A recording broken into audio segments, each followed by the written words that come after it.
The Johnson family's arrival on Mars was the beginning of a journey that would span decades, testing their resilience, ingenuity, and humanity in ways they had never imagined. As the days turned into months, they found themselves gradually adjusting to life on the red planet, though the challenges were far from over.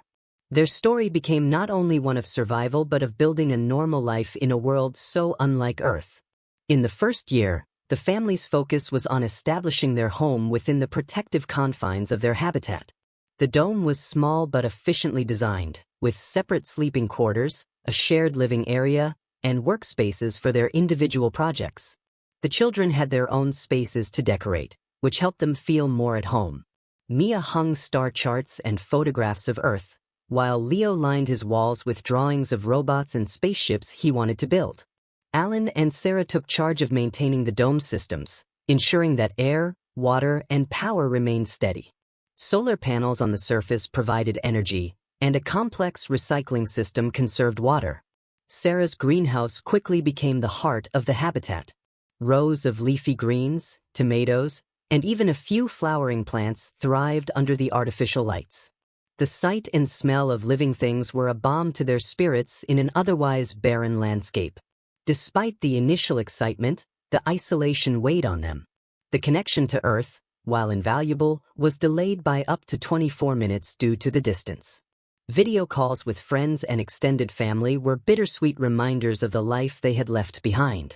To combat the loneliness, they established daily rituals, family meals where they shared stories, game nights where they laughed until their sides hurt, and stargazing sessions where they imagined the vast universe that surrounded them.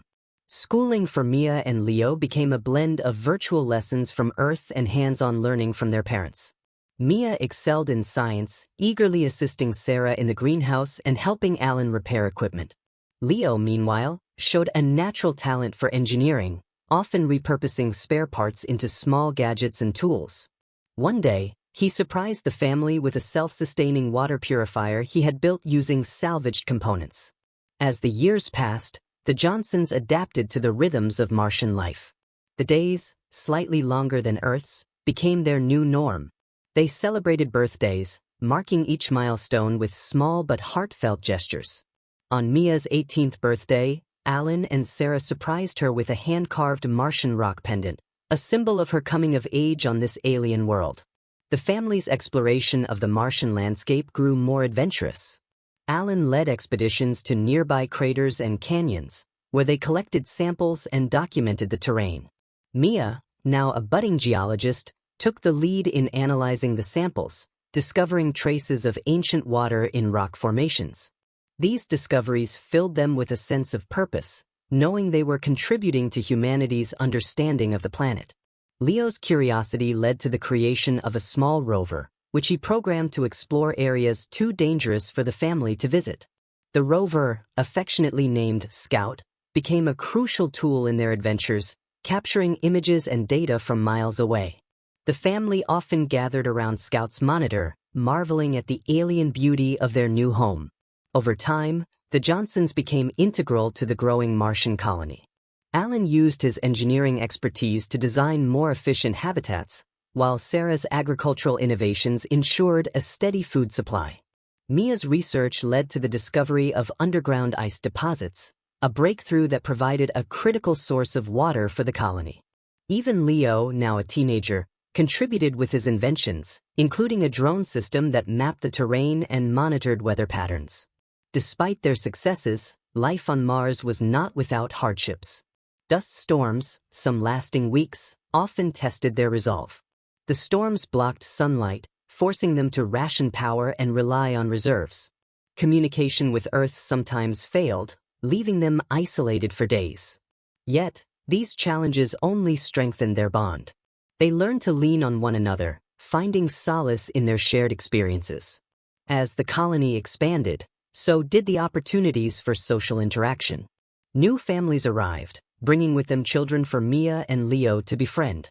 They formed a close-knit community, celebrating holidays, sharing meals, and even organizing Martian sports games.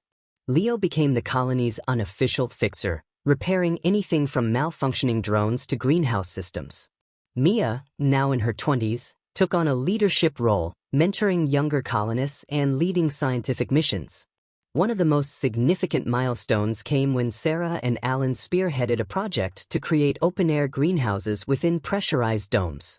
These structures allowed plants to grow on Martian soil, using techniques that mimicked Earth's ecosystems. The first harvest from these greenhouses was a moment of triumph, celebrated with a feast that brought the entire colony together. The Johnsons also found ways to preserve their earthly traditions. Sarah taught Mia and Leo how to cook recipes passed down through their family, improvising with Martian-grown ingredients. Alan built a small observatory on a nearby hill, where they spent evenings gazing at the stars and reminiscing about their life on Earth. Decades later, the colony had transformed into a thriving settlement with schools, research labs, and even a small hospital. The Johnsons had become legends, their contributions woven into the fabric of Martian history. Mia, now a respected scientist, led efforts to terraform sections of the planet, while Leo's engineering breakthroughs revolutionized life on Mars. Alan and Sarah, in their twilight years, often sat together in the greenhouse, reflecting on their journey. They watched their children, now adults, carry forward the dream they had once only imagined. Though they missed the blue skies and green fields of Earth, they felt an unshakable pride in what they had built, a legacy that proved humanity could thrive beyond the confines of its home planet. The Johnson story was not just one of survival but of creating a life filled with purpose, love, and discovery on a world they now called home.